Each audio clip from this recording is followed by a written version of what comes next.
You'd be amazed with the crazy crap that you can build using a pile of broken microwaves, some eBay electronics, and a couple precision optics. Case in point, my new Ruby laser. Now I know it's been a long time coming for me to post this video, but honestly I just wasn't happy with the footage that I was getting. But this is still an amazing laser, so I hope you enjoyed today's video. I'll save the more detailed explanation on how I built this laser for a later video, but for the time being, here's a quick rundown of what's all inside this laser. So I start by feeding wall voltage into this circuit breaker, which then feeds it into this variac, which gives me adjustable voltage. And from there, it goes into these resonant microwave oven transformers, which then feeds into this Cockroft-Walton voltage multiplier that also takes the AC voltage and converts it to DC. And then I feed it into a little inductive choke there, and then also into this disconnect switch. And then finally, all that electricity goes inside this massive capacitor bank. And this is where all the energy gets stored. Now this capacitor bank can store something like 20 kilojoules.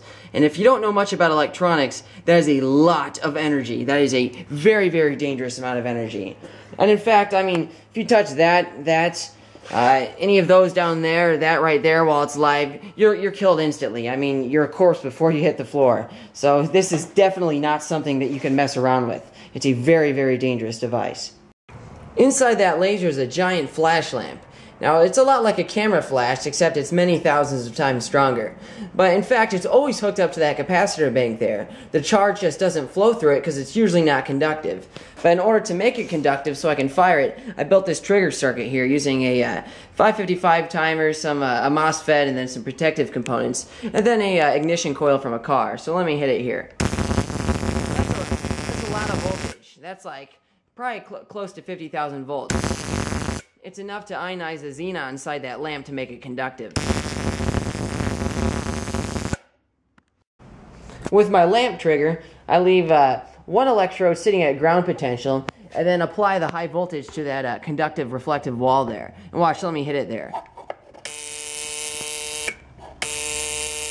So you can see it lighting up there. It's ionizing the gas inside and making it conductive. And now this is called an external triggering scheme. There are better methods of triggering here, but this method is effective and it works, and it does look pretty cool. This laser is a very classical design. In fact, it's very similar to the first laser ever built. So inside there's a big crystal of ruby surrounded by a lamp and a shiny reflector. Then I have these two mirrors here, which allow the light to bounce back and forth and get that optical amplification. But these are very, very special mirrors. You can't just stick any old regular mirrors there and expect it to work. In fact, this laser would annihilate that in one shot. So I have these very special mirrors made for me by Esco Optics. And they have a very good coating on them that prevents them from ionizing during the big laser pulse.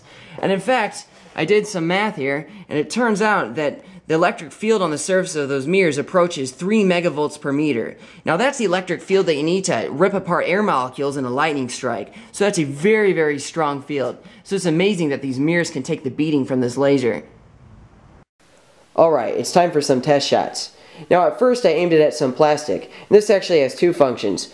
For one, it's fun to blow up plastic with giant lasers, but also I could use this to test the beam profile, and by looking at the shape of the crater it leaves, I can tell if the mirrors are misaligned or not.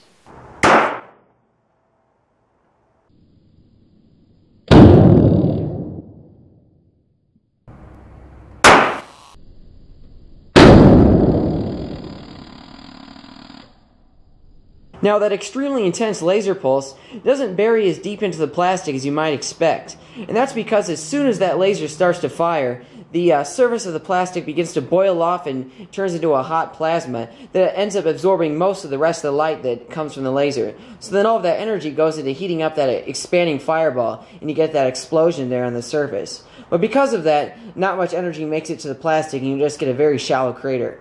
For my second test, I tried shooting through a razor blade, which is a classical test of pulse lasers, but I ran into a really interesting issue.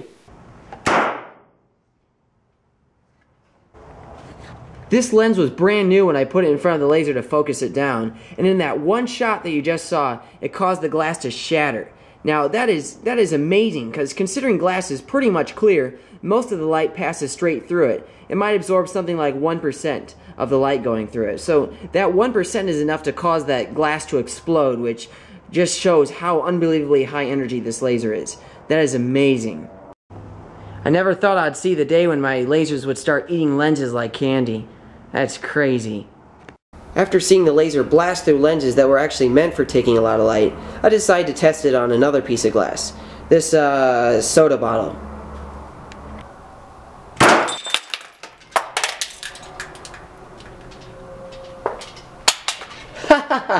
Oh, that's nuts.